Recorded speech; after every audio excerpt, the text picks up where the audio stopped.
10-12 টাকা কালো জায়গা রাখছি আমার এই ডাউন চুরি হয়ে গেছে গা আমি সারা রাত তোকে একটা ঘুমাইছি না বাড়িতে কালকে চুরি হয়েছে ঠাকুর ঘরে লক্ষ্মীর ঘর বাইঙ্গা টাকা নিয়ে গেছে চুরের দলে আমি বহুত কষ্ট কইরা ব্যবসা কইরা আমি টাকা না তুই মা কালীর পূজা করি আমি ওখানে ঘরে আইসি আয়া দিই তাই অসুস্থ আমি দরজা খোলা দেখি আমার সন্দেহ হয়েছে দেখি ঠাকুর করে দরজা খোলা খুলে দেখি যেখানে লক্ষ্মীর কথা আসলে এখানে নাই গতকাল রাত্রিবেলা এখান থেকে সইরা রয়েছে দাওয়ের যে ঠাকুর ঘরের দাও আছে দাও দিয়া আগা দিয়া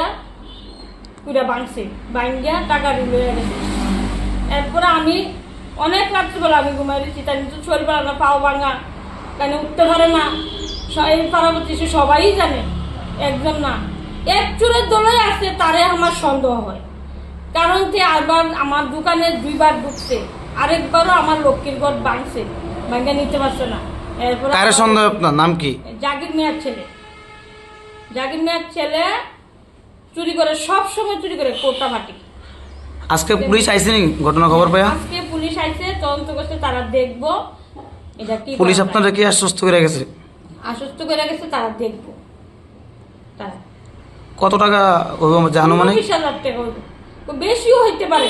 কারণ আমি যে গণা নাই ডেলি আমি আইনা তুই আজকে 2 বছর ধরে গেছে দরকার মেলার আগের দরকার থেকে আমি দরকার মেলার থেকে আমি টাকা তুলি সব সময় আমি ডেলি টাকা তোলা লাগে এটা কারণ কি মাকালের লেগে আপনার বাড়িটা কোন জায়গাতে উত্তর চরিলাম আপনার নাম সম্পাদক স্বামীর নাম কৃষ্ণ দত্ত আপনার স্বামী তো প্রাক্তন পুলিশ হোমগার্ড কর্মী আসছিল রিটায়ারমেন্টে আইসে আয়া পাওয়া বানা গেছে তাই তোলে আমার 50-60,000 টাকা খরচ হয়েছে আমি কোনো সুস্থ করতাম পারি না দাঁড়াইতে পারে না এটা বইতে পারে না বলা বিরা তাই যে টের পাইছে শব্দ পাইছে যে শব্দ পাইলো তাই উঠতে পারতাছে ঘটনাটা আনুমানিক কয়টার দিকে হয়েছে রাত্রেবেলা 11টা 11:30টার দিকে আনন্দ আর ভালোবাসার দীপ্তিতে গড়া সমুজ্জ্বল পরমা ঠিক তোমারই মতো শ্যাম সুন্দর কোম্পানি জুয়েলার্স, আগরতলা, উদয়পুর, ধর্মনগর, কলকাতা।